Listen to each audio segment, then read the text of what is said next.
comment allez-vous? J'espère que tout va bien chez vous, que vous passez un bon week-end. Oui, si vous entendez un bruit de fond, c'est ma machine qui fonctionne, donc j'espère que ça ne gênera pas. Je reviens vers vous pour un petit book haul du mois de février. Oui, je viens tout de suite vu que nous sommes le dimanche 28, donc c'est le dernier jour du mois, donc voilà. J'ai acheté beaucoup. Hélas, trop, j'ai dépensé pas mal de thunes, mais bon, j'ai acheté beaucoup aussi en seconde main cette fois-ci, donc voilà.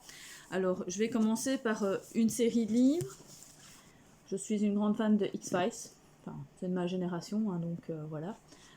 J'ai eu, premier tome de la série, donc c'est des petits épisodes à mon avis de ce qui n'est pas vraiment, qui n'a pas été vraiment, à mon avis c'est pas, c'est des épisodes qui ne sont pas passés à la télé quoi. Donc voilà. Donc ici j'ai les 8 premiers tomes, il y en a 26, je viens de regarder, je savais déjà même pas que ça existait en livre aussi, donc voilà, je vais essayer de trouver les autres, je les ai pas eu cher, donc c'était super. En plus, ils sont encore en super bon état. Comme c'est des petits livres, ils font une petite centaine de pages, c'est cool, quoi, ça va se lire super bien. Ensuite, j'ai acheté mon autre série, les Doctor Who, aussi en comics, mais en plus petit, donc c'est encore une autre série. Moi, je suis une grande fan, hein, vous savez bien, je suis une fan de Doctor Who, donc ici, je ne sais pas combien, je crois qu'il y en avait, donc il y en a 2, 4, il y en a 6, je crois qu'il y en avait 8 ou 10, donc il m'en manque quelques-uns, mais bon, si j'arrive à les trouver, je les trouverai. C'est de pas... Ça va, ça m'a coûté un peu plus cher, ceux-ci, ça m'a coûté quand même un peu cher, mais bon, je sais que, comme on dit, Doctor Who, c'est une niche, hein, donc il y a très peu de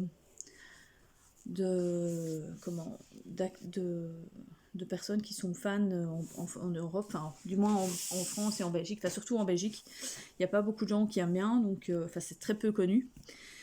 Ensuite, j'ai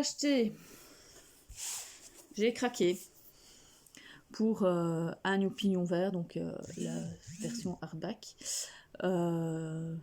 Donc voilà, je vais essayer parce qu'au fait je connais pas du tout cette série.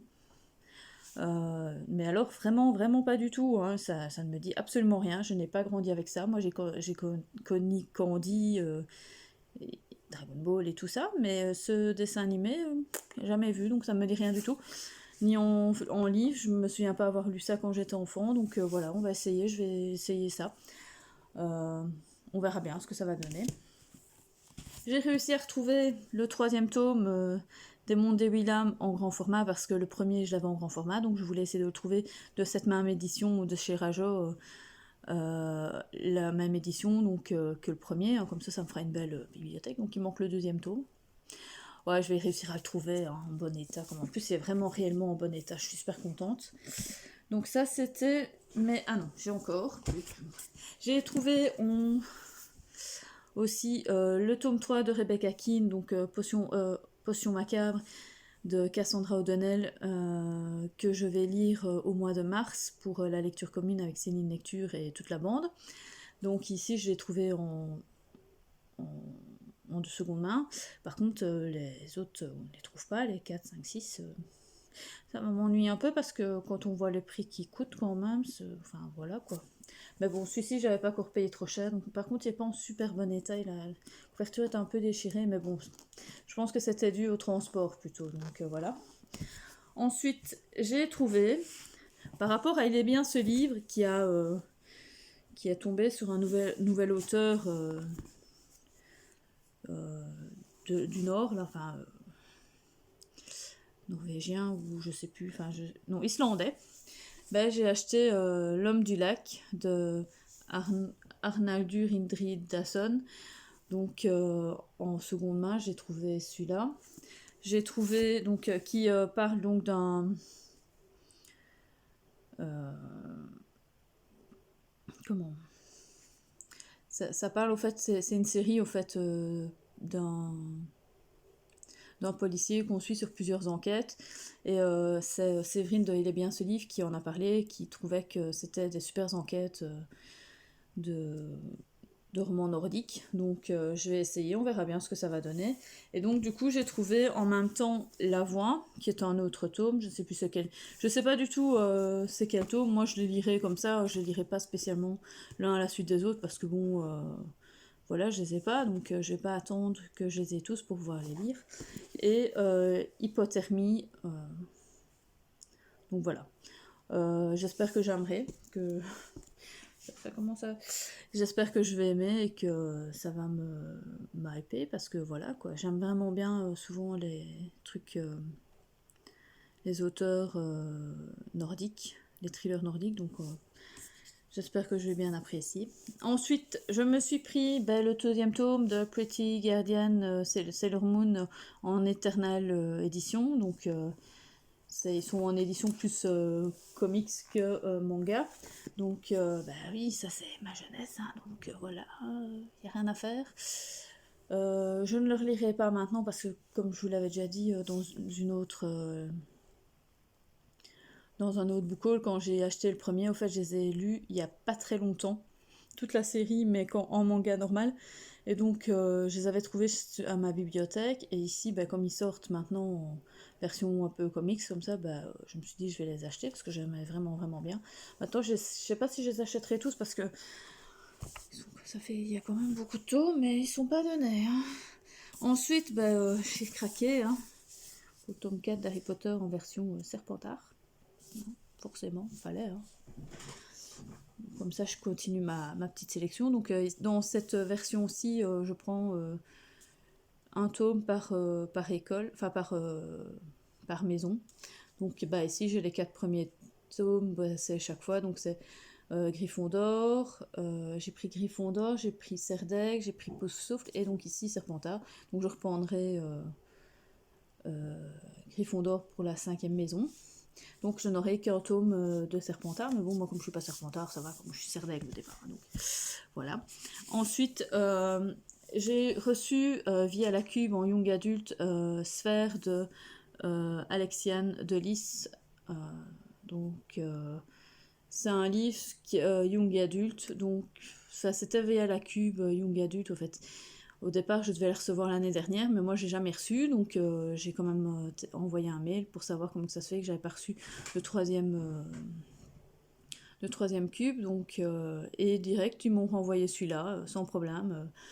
Donc ici, ça parle d'un futur lointain et d'un virus qui a frappé la Terre, qui a fait disparaître tous les humains.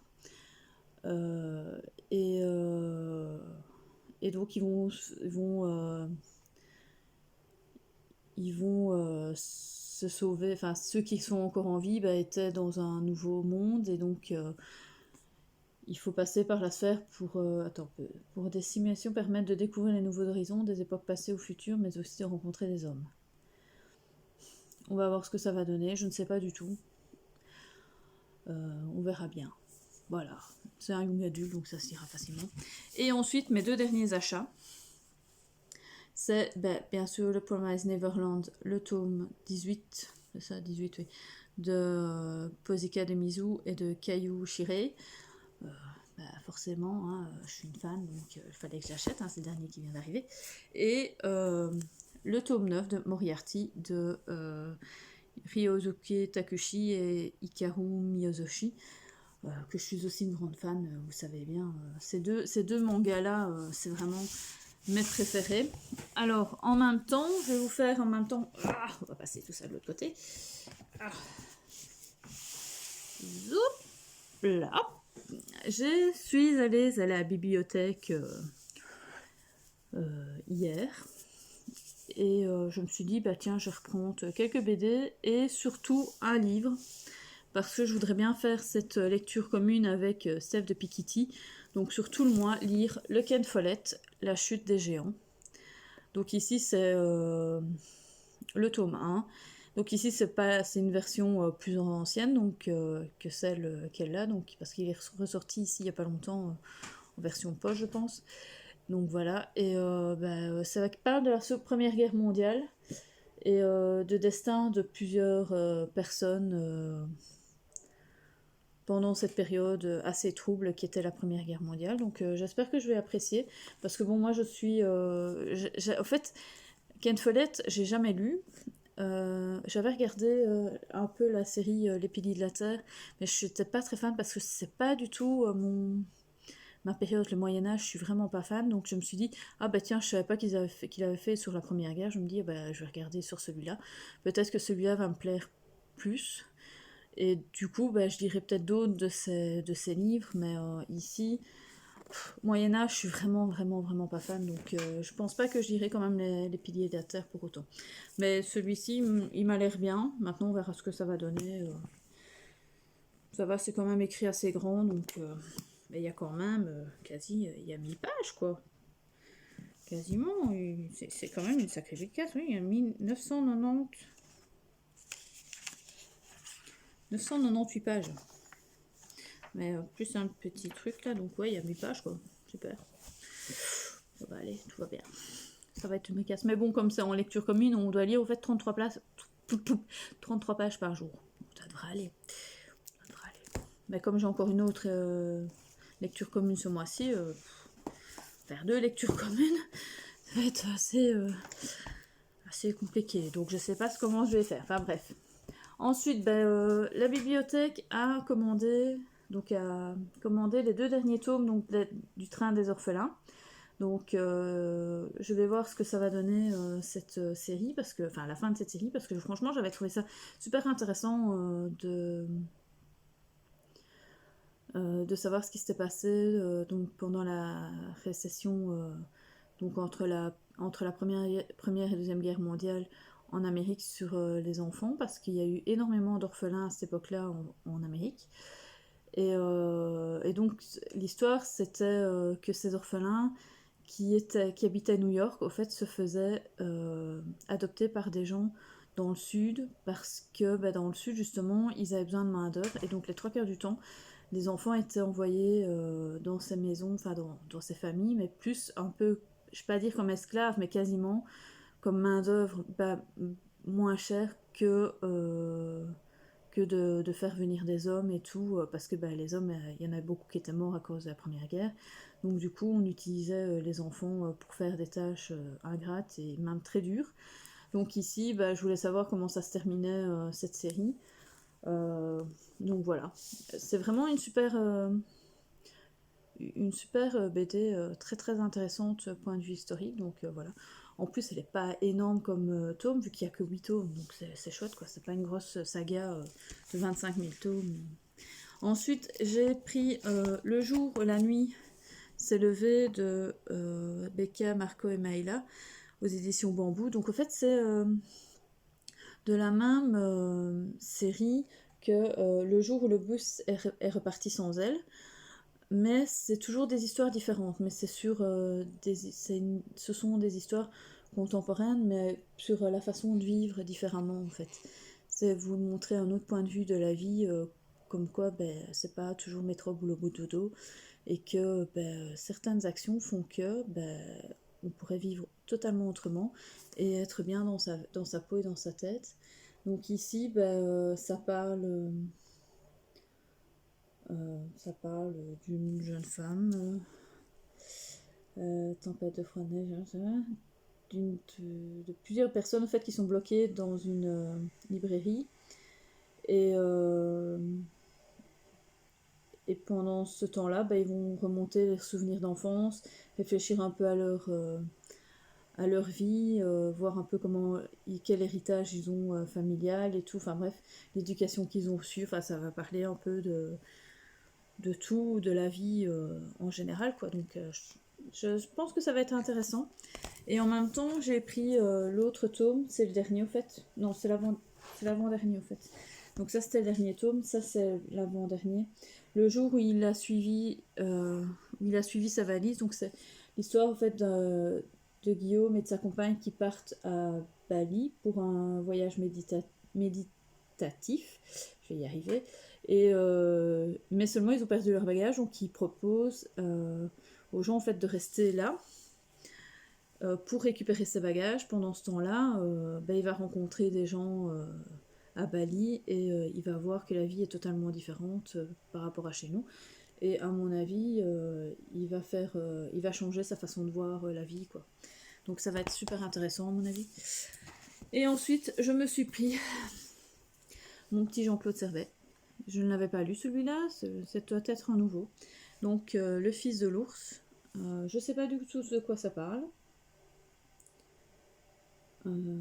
Ça parle en tout cas de ce qu'il y avait en 17... ça se passe en 1760 dans la vallée du Munster, où on fait soit autour d'une dépouille d'un ours. Je ne sais pas du tout. Ça, comme d'habitude, hein, c'est une histoire qui compte, qui mélange l'historique et les légendes, hein, parce que Jean-Claude Servet, il aime bien les légendes. Donc voilà, ça va être cool. Sinon, à part ça, ben voilà, j'ai rien pris d'autre. J'ai loué ça. Ça va être quelques belles petites lectures que je vous referai en update lecture, à mon avis, dans 15 jours. Hein, parce que ceux-là, je vais les lire. Du moins, les BD, je serai dans 15 jours. Et forcément, les livres pour la fin du mois. Donc, je vous ferai un update lecture spécial BD, à mon avis, comme d'habitude. Et ensuite, je vous referai un autre update lecture avec après 5 ou 6 romans, hein, pour pas que ça prenne trop de temps. Sinon, à part ça, j'ai rien de particulier à vous dire. Hein. Voilà. J'espère que cette vidéo vous aura plu. N'oubliez pas de laisser un petit commentaire, un petit pouce bleu. Vous abonner si ce n'est pas encore fait. Et à plus. Salut!